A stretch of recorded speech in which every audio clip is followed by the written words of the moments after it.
Suster, Bapak, Ibu, dan anak-anak yang terkasih, selamat pagi berkah dalam. Sebelum memulai renungan kita hari ini, marilah kita berdoa. Dalam nama Bapa dan Putra dan Roh Kudus. Amin. Tuhan dan Allah kami mengucap syukur kepadamu atas segala kemurahan-Mu, terlebih atas pemeliharaanmu pada malam tadi. Kami menyerahkan kepadamu jiwa dan badan kami. Kami mempersembahkan kepadamu segala perbuatan yang akan kami lakukan pada hari ini. Berkatilah kami ya Tuhan, dan tolonglah kami untuk berbuat baik kepada semua orang yang akan kami jumpai hari ini. Amin.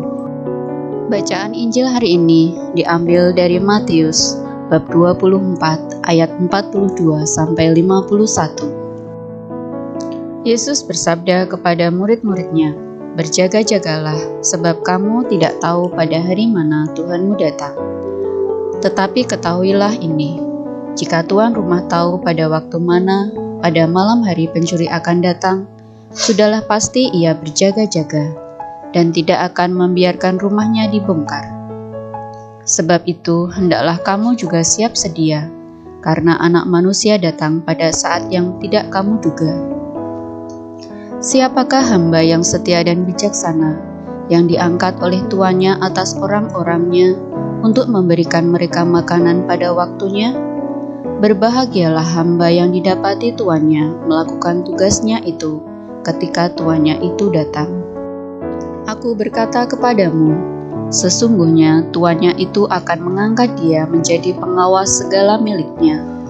Akan tetapi apabila hamba itu jahat dan berkata di dalam, Tuanku tidak datang-datang, lalu ia mulai memukul hamba-hamba lain dan makan minum bersama-sama pemabuk-pemabuk, maka tuan hamba itu akan datang pada hari yang tidak disangkakannya dan pada saat yang tidak diketahuinya, dan akan membunuh dia dan membuat dia senasib dengan orang-orang munafik. Di sanalah akan terdapat ratapan dan kertakan gigi." Demikianlah sabda Tuhan. Terpujilah Kristus.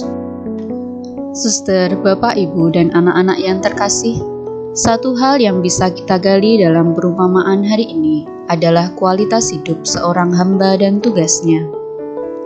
Dikatakan hamba dalam kisah ini sebagai seorang yang setia dan bijaksana. Dua hal ini harus ada bersama-sama. Tidak bisa dipisahkan karena yang satu akan memperkaya yang lain. Dengan tambahan kebijaksanaan, maka nilai kesetiaan tidak menjadi sebuah ketaatan buta. Sebaliknya, dengan tambahan kesetiaan, maka nilai kebijaksanaan tidak hanya menjadi pencarian diri yang sia-sia dalam hidup, karena ada suatu keterarahan, yaitu kesetia Allah sendiri. Tugas seorang hamba dalam kisah ini digambarkan sebagai orang yang memberi makan kepada orang-orang lain. Hamba dalam kisah ini bisa dikisahkan sebagai gereja, termasuk diri kita. Memberi makan juga adalah simbol dari tugas gereja yang harus memberi kehidupan dan menjaga kehidupan bagi anggota-anggotanya. Inilah tugas kita sebagai orang beriman, yaitu menjaga dan menjamin kehidupan sesama, bukan sibuk dengan kehidupan kita sendiri. Suster, Bapak, Ibu, dan anak-anak yang terkasih, marilah kita tutup renungan hari ini dengan berdoa.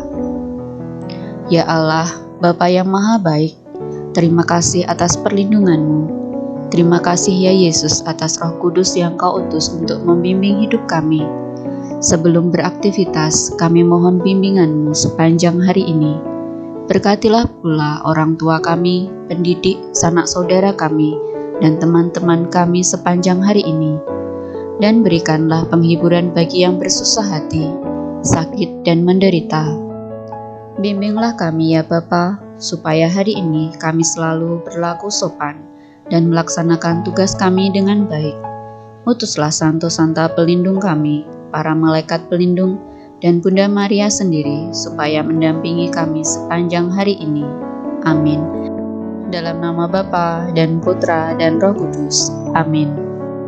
Terima kasih, selamat beraktivitas, Tuhan memberkati.